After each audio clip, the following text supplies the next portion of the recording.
కలని పునాది చేసి ఎదగాలని, తరిమే వాళ్ళని హితులుగా తలచి ముందుకెళ్ళాలని.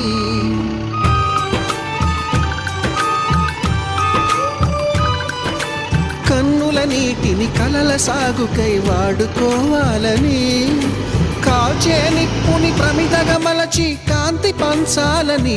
గుండెతో ధైర్యం చెప్పెను, చూపుతో మార్గం చెప్పెను, అడుగుతో గమ్యం చెప్పెను. నేనున్నానని, నేనున్నానని, నీకేం కాదని, నిన్నటి రాతని మార్చేస్తానని.